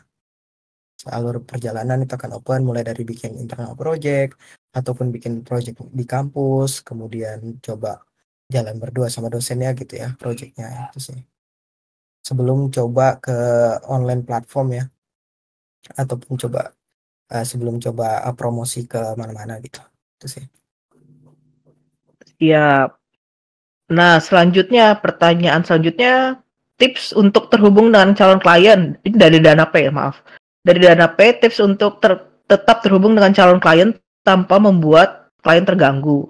Apakah kita harus menentukan batas waktu apabila belum ada updatean? Nah, ini ada 2 pertanyaan nih. Oh, ada yang mau jawab mungkin dari Mas Nau atau Mas Akbar? Bagaimana Mbak? Bisa diulang?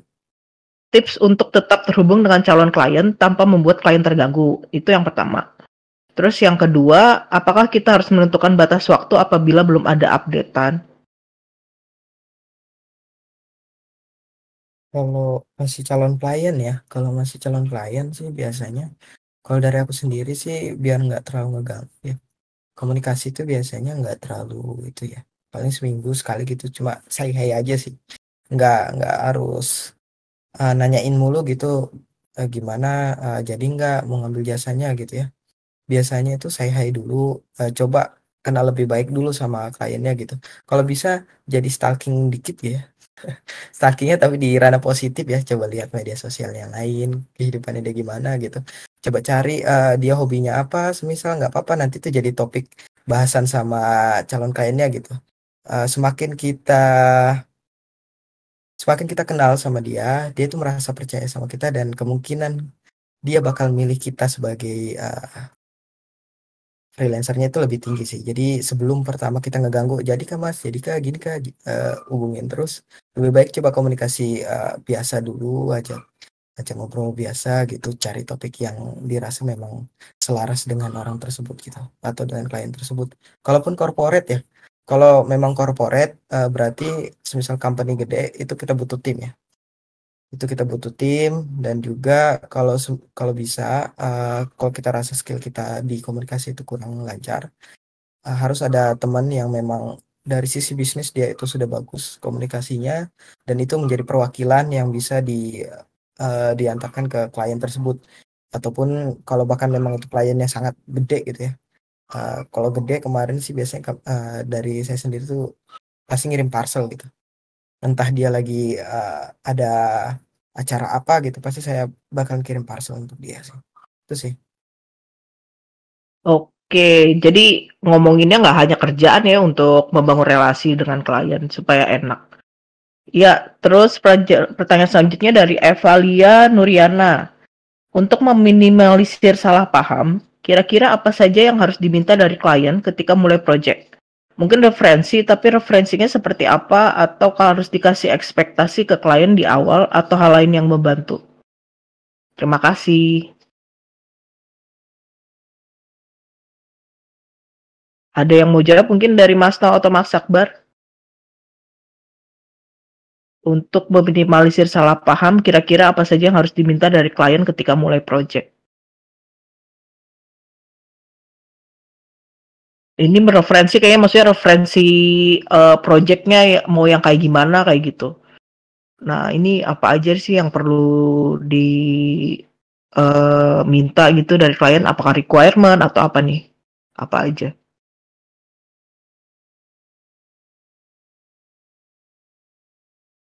Biasanya sih kalau dari saya Mbak ya, kalau dari saya itu mintanya itu dulu scope-nya sih. Scope project-nya gimana, terus requirement dari modul yang dibutuhkan apa gitu. Karena biasanya saya sebelum freelance itu saya selalu bilang sistem arsitekturnya dari saya sendiri atau dari klien tersebut gitu. Karena itu di luar harga yang berbeda kalau kita bicara. Karena seorang sistem arsitektur itu pasti berbeda dan proses ngodingnya itu juga berbeda. Jadi itu saya selalu jelaskan di awal. Sistem arsitekturnya, sistem desainnya itu apakah sudah ada atau belum ada. Kalau ada berarti mereka yang memberikan ke kita. Tapi kalau nggak ada berarti harganya akan di luar daripada itu gitu. Berarti kita harus nggak desainkan dulu untuk mereka, dan itu harus jelas sih memang di awal supaya nggak ada salah paham ya, sama nggak ada yang bisa dibilang itu revisi ya. Nanti ujung-ujungnya di belakang kena revisi mulu gitu. Jadi di awal udah jelas di surat kontrak, kalau bisa setelah kita mendapatkan sistem requirement dari mereka, karena arsitekturnya dari mereka, dari klien maksudnya, kita sudah buatkan di surat kontrak tersebut listnya, ataupun mulai dari surat penawaran, modulnya itu udah lengkap, modul A, B, C-nya udah jelas, dan kita harus nyiapin nih use case-nya itu sama mereka yang jelasnya seperti apa, UML-nya, flowchart-nya, dan sebagainya. Sejelas mungkin untuk mereka baca, dan kita berikan juga dokumentasi yang lengkap terkait dengan stack yang kita gunakan itu apa, supaya menghindari salah paham dan juga revisi di belakangan sih. Oke, siap. Nah, pertanyaan selanjutnya nih, karena Mas Naul lagi ada kegiatan, jadi Mas Akbar dulu yang jawab terus, nggak apa-apa nih ya Mas Akbar ya? Ya Mbak, nggak apa-apa. Siap. Nah, ini pertanyaan selanjutnya, boleh di list nggak Min, starter pack apa saja yang harus dimiliki biar siap terima komisi? Misalnya hard skill tuh perlu CRUD, report, atau API. Untuk soft skill perlu manajemen produksi. Nah, ini perlu apa aja sih hard skill dan soft skill yang diperlukan gitu? Oke, pertama sih dilihat dari ruang lingkupnya ya. Kita lihat projectnya gitu. Kalau memang yang pertama di opennya itu sebagai front end misalnya, front end berarti ya udah jelas pasti hard skill-nya yang dibutuhkan itu terkait JS, HTML, CSS, dan sebagainya yang fundamental ya, yang dasar-dasar.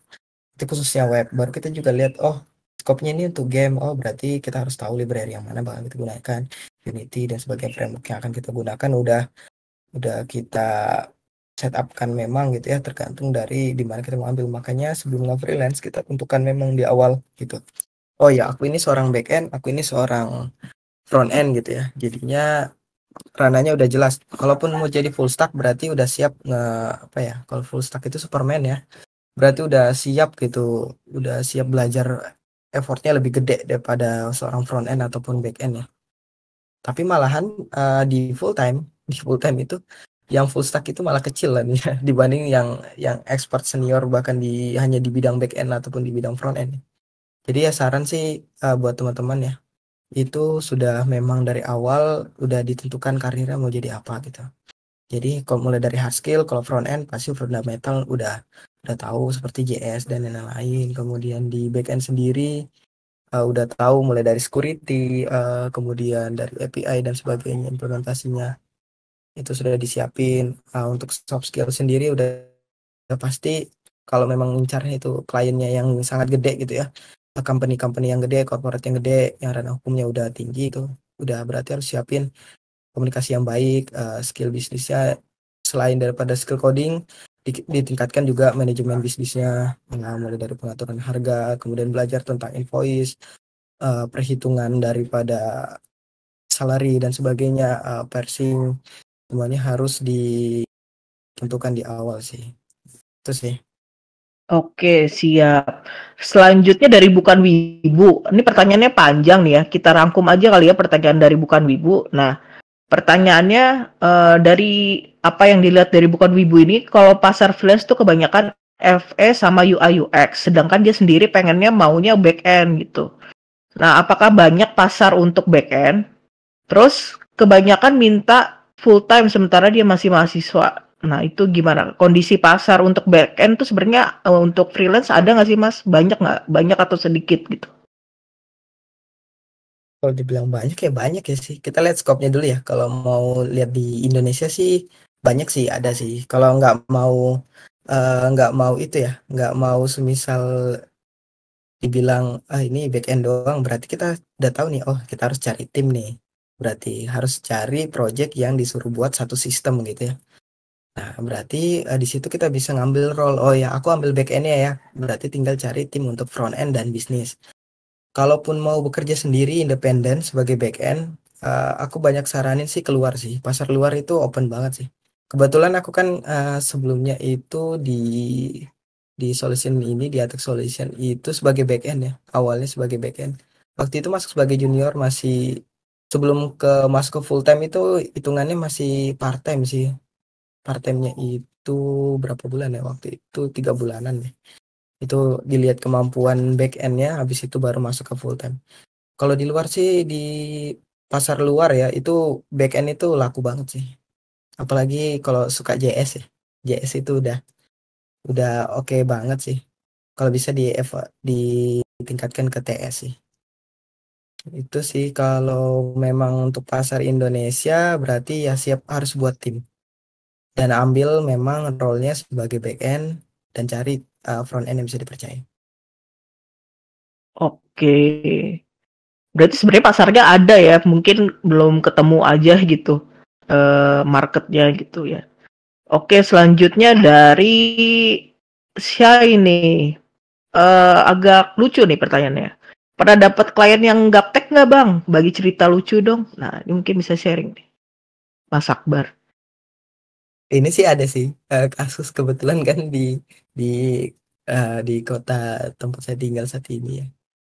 Beberapa ada sih klien itu yang dia kebetulan nggak bisa dibilang gaptek sih, enggak juga sih ya. Cuma ya gitu kalau kita masih bukan di daerah kota ya, di daerah-daerah yang agak-agak masih di desa gitu kan.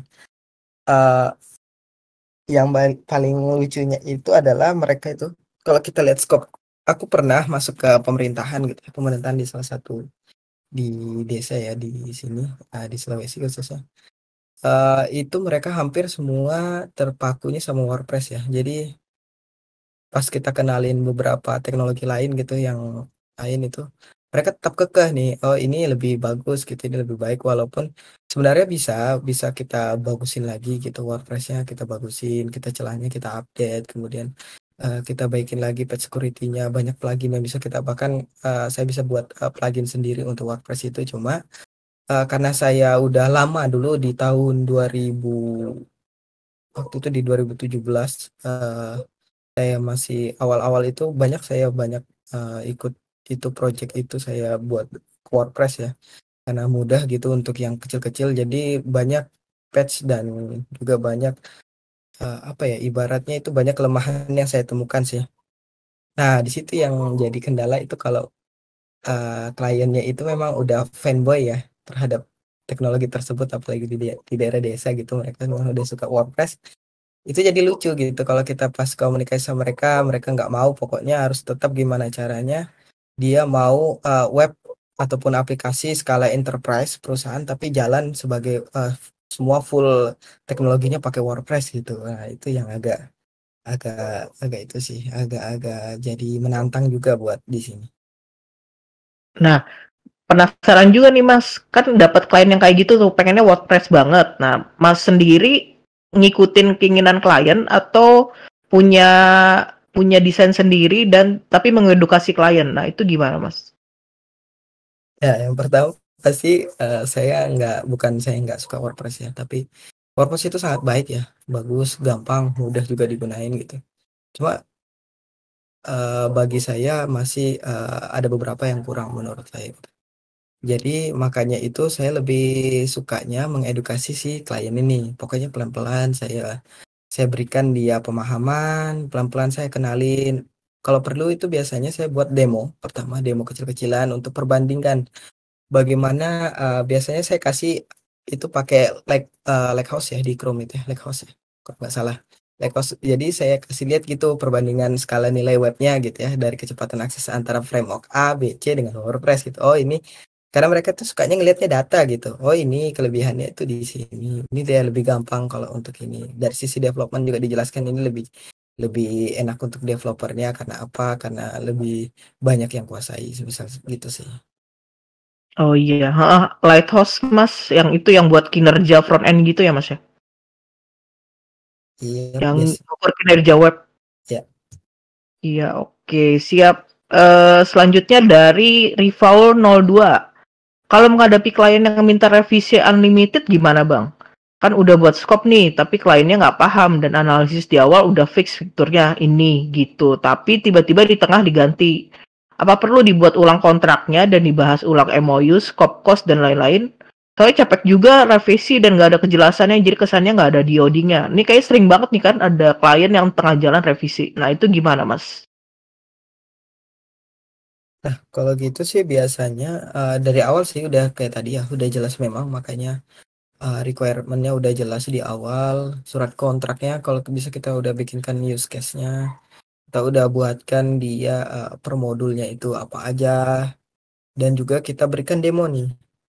Biasanya kalau aku sih buat demo dulu, demo 2 atau 3 modul gitu ya. Yang penting DP-nya udah dibayar gitu ya. DP sudah dibayar, kita kita bikinkan demo nih, demo kecil-kecilan. Itu stucknya itu kayak gini nih alurnya. Nah, kalaupun nanti ada revisi, itu makanya dijelaskan di garansi di surat penawaran tersebut. Maksimal revisi itu berapa dan juga gratis revisinya itu berapa.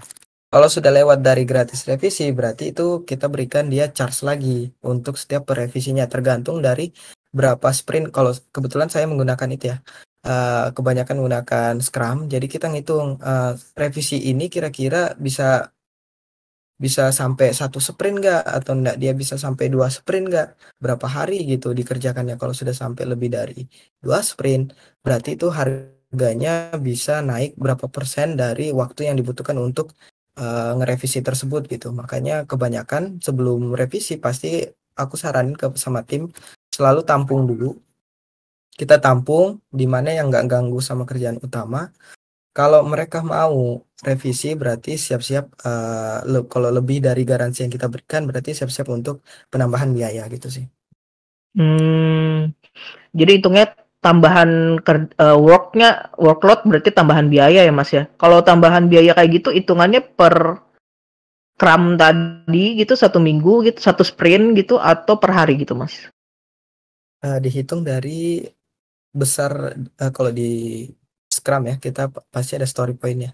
Kita ngitungnya dari story point sih. Kalau semakin besar gitu, semakin banyak bukan ganggu sih, semakin banyak makan waktu gitu ya. Nah, kita hitung dari story point-nya, kita hitung dari per jamnya developer tersebut gitu, atau diri kita gitu. Misal kita udah setup, oh ya per jam kita itu semisal kita sudah setup ke klien, oh ya per jam kita itu 50.000, 40.000 gitu ya. Berarti kita hitung nih kalau kita ngedapatkan lagi workload untuk revisi itu makan berapa hari. Nah, kali aja sama per jam dari yang udah kita tentukan di awal. Oke, siap. Nah, ini pertanyaan selanjutnya dari It's Kinda Sal. Izin bertanya, apakah ada spesifik teknologi atau framework apa aja sih mas yang biasa atau banyak dipakai di project-project freelance sekarang? Nah, mungkin yang lagi trennya apa nih mas? Teknologi atau frameworknya? Ini pertanyaan menjebak ya ini. Khususnya iya ini sangat menjebak ini karena banyak fanboy ya. Ini agak susah sih. Tapi aku lihat dari kacamata aku aja. Kalau dari aku sendiri ya, karena banyak kan di luar kemarin itu, kalau dari sisi framework yang digunakan khususnya front end ya, itu sudah pasti yang paling banyak itu React ya. React.js dan temannya Next itu udah laku banget. Itu pasarnya di Eropa khususnya. Kebetulan teman-teman yang dulunya di satu company di aku kan dia udah banyak juga yang bikin CV ataupun company sendiri gitu ya, di Bandung, di Jogja, di Malang gitu. Dan mereka itu rata-rata dapat kliennya itu di daerah-daerah Eropa, di Jerman, Swiss dan sebagainya. Itu mereka sukanya front end-nya itu React. Entah kenapa mereka yang di sana di bagian Jerman itu dia sukanya React sama GraphQL itu suka banget. Jadi kalau kita udah startingnya kita udah ngejelasin, oh pernah ngebuat project pakai ini khususnya front end dulu ya. Kalau front end kita udah bilang, oh kita ini expertnya di React dan kita udah sering pakai GraphQL gitu ya. Wah itu mereka senang banget itu. Apalagi kalau ada yang pernah dengar Hasura gitu ya. Mereka tuh suka tuh backend yang gampang gitu, backendnya implementasinya pakai Hasura. Itu suka banget mereka. Kalaupun kita mau lebih ke ranah .NET dan sebagainya itu banyak juga, pasarnya luas itu, tapi teman-temanku yang sharing itu kebanyakan dapat di daerah Kanada ya. Di daerah Kanada itu mereka suka dengan .NET tuh, mereka suka dengan khususnya kalau front end itu kalau pernah dengar Blazor ya, suka banget tuh pakai Blazor, itu laku di sana. Kalau di US sendiri itu general sih. Hampir semuanya malahan kalau JS itu terlalu itu ya. Terlalu general bagi mereka, jadi mereka itu sering pakai Rust. Kalau pernah dengar Rust untuk front end, itu ada frameworknya Dioxus ya. Itu suka banget mereka pakai itu Rust untuk front end. Kemudian kalau dari sisi back end ya, sisi back end itu kalau di aku sendiri, stackku ya di daerah-daerah seperti di Hong Kong, di China gitu. Kebanyakan sukanya itu SJS. Kalau di Stack.js sendiri ya untuk backend ya, API itu sukanya mereka pakai Nest dibanding Express, entah kenapa mereka lebih suka Nest ya. Nest terus kemudian nggak dipungkiri juga ada beberapa yang suka Express. Sekarang juga kalau kita dapat klien Express sih nggak masalah sih, aku suka juga. Walaupun harus ngebuat pakai C#, itu juga ada, cuma nggak terlalu gede sih kalau di daerah-daerah di Hong Kong gitu. Kalau C# itu kalau kita ngejual di daerah seperti Kanada, itu ramai banget itu backendnya untuk C# ya. PHP juga masih laku banget. Laravel itu hebat banget sih, framework yang dulu aku ngikutin Laravel itu masih dari Laravel itu ya, Laravel 5 waktu itu, dan masih mahasiswa sampai terakhir sih sudah migrasi ya. Terakhir di Laravel 8, cuma banyakan juga project Laravel itu masih dapat di daerah-daerah seperti kayak di Dubai, kemudian di Mesir itu masih laku banget sih. Di Indonesia apalagi project Laravel selalu jalan sih on the top PHP gitu. Jadi ya kita lihat dulu skopnya. Kita mau berlayar di mana gitu, mau di skop di lokal gitu, di lokal kota kah, atau di lokal negara kita sendiri, atau kita mau coba keluar gitu ya. Kita lihat aja, banyak patokan-patokan di LinkedIn gitu. Bisa kita lihat di LinkedIn, kita cari yang paling banyak dicari itu apa gitu di suatu negara. Itu sih. Menarik ya, berarti tiap negara tuh punya tren yang beda ya ternyata ya. Nggak global gitu, nggak sama semua. Oke, karena udah jam 2.45, saatnya kita mengakhiri sesi podcast kali ini. Terima kasih banyak Mas Nau dan Mas Akbar. Wah, ilmunya daging banget hari ini. Coba bayangin kita yang tadinya bingung kalau mau nge-freelance kayak gimana, terus gimana kontrak, gimana mesti bikin penawaran, sekarang udah dikasih template-nya juga. Jadi kalian teman-teman, semoga yang sedang mencari pekerjaan freelance terutama bisa terbuka jalannya dan bisa segera mendapatkan pekerjaan freelance-nya. Kita senang banget nih kalau misalkan banyak teman-teman yang setelah sesi webcast ini dapat freelance nih, langsung dapat freelance. Oke, terima kasih semuanya. Saya tutup dengan pantun ya. Main bola di galangan kapal, bayarnya pakai duit 1.000. Mohon izin teman-teman, Pamela dan Komodo pamit dulu. Sampai jumpa di webcast berikutnya. Terima kasih.